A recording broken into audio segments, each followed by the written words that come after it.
menuju ke Kepala BMKG Dwi Korita Karnawati yang saat ini sudah tersambung dengan kami melalui sambungan telepon. Ibu Dwi Korita, selamat petang. Selamat petang, Mbak Nilu. Iya. Assalamualaikum. Waalaikumsalam warahmatullahi wabarakatuh. Bu Dwi, boleh diinformasikan kepada kami soal gempa ini apa yang harus diwaspadai oleh warga? Mengingat magnitudenya besar, Ibu, 6,4. Benar begitu? Betul, iya betul sekali. Jadi memang benar baru saja terjadi gempa dengan kekuatan 6,4 pada pukul 16.49 menit. Kemudian posisinya ini pada jarak 52 km barat daya Kabupaten Garut, Jawa Barat. Dan gempa ini cukup luas. Dampak yang dirasakan, dampak guncangannya itu dari analisis kami ini dirasakan baik di Jawa Barat hingga sampai Jawa Tengah. Jawa Barat hingga Jawa Tengah ya, Bu? Iya. Baik. Karena apa? Karena ini selain magnitudenya cukup tinggi, 6,4, juga pusat gempa yang berada pada kedalaman 118 km itu tepatnya berada di dalam kerak samudra, sehingga pusat gempa dengan pusat-pusat gempa yang seperti itu, baik. Untuk secara luas, lebih luas. Baik. Jawa Tengah, Jawa Barat. Baik, Bu. Kalau untuk wilayah-wilayah yang paling besar terdampak dari gempa ini yang mana, Ibu? Atau paling keras dirasakan? Di Garut dirasakan dengan intensitas 4 mmi di Garut. Kemudian juga di Kalapenunggal, Sumur, Ciamis, dan Tasik itu dirasakan dengan intensitas 3 mmi. Di Pamayongan, Panimbang, Cikesik, Ciringhas, Purworejo, Bantul, Kulon Progo dirasakan dengan intensitas 2-3 mmi. Di Cikembar, Cugenang, Pelabuhan Ratu, Bandung, Ciringhas, Bojong, Wonosobo, Karangkates, Trenggalek, bahkan sampai Jawa Timur ini masih dirasakan dengan intensitas 2 mmi.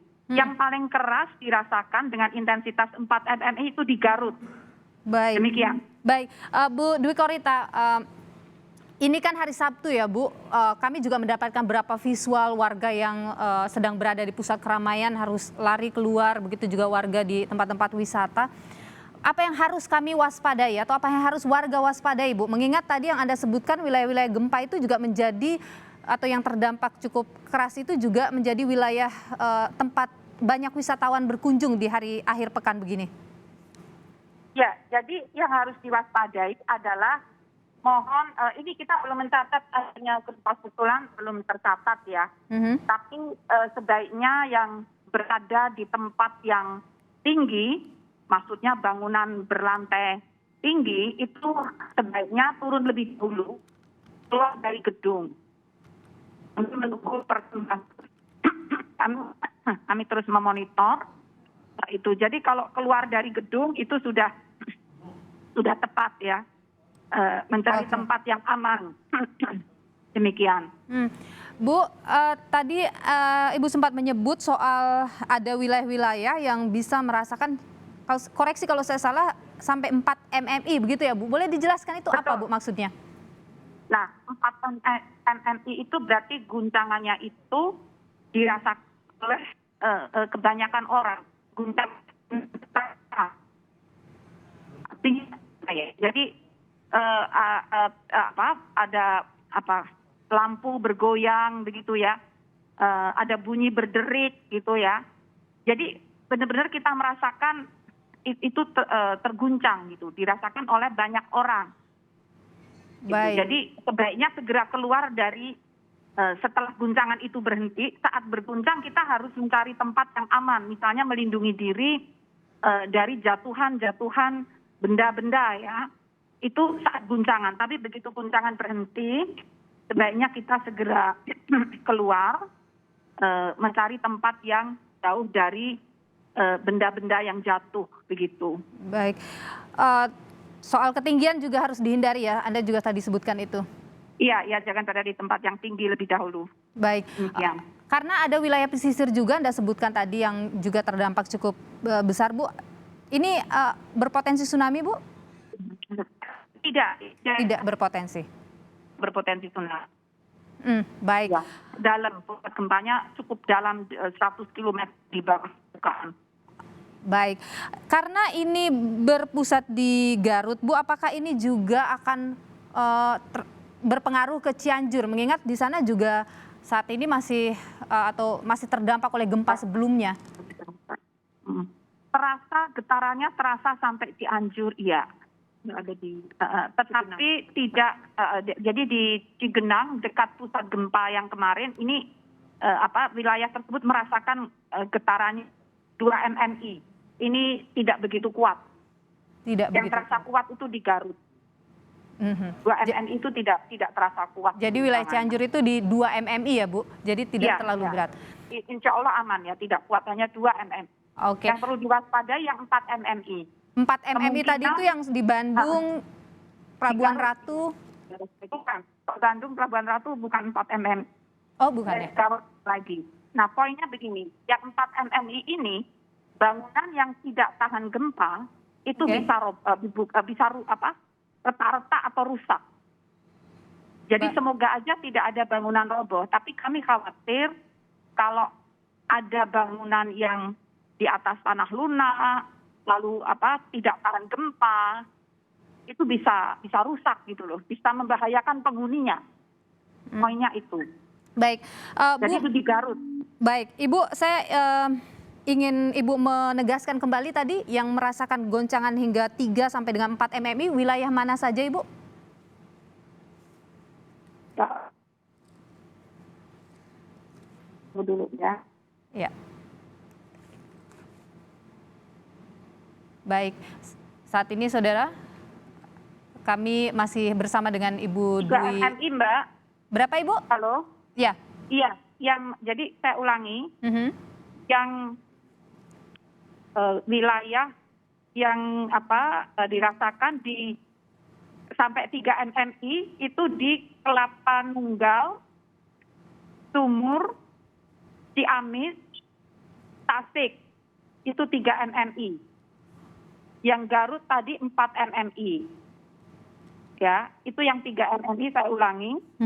Ada di Kelapa Nunggal, Sumur, Ciamis, Tasik. Baik. Yang 4 mmi?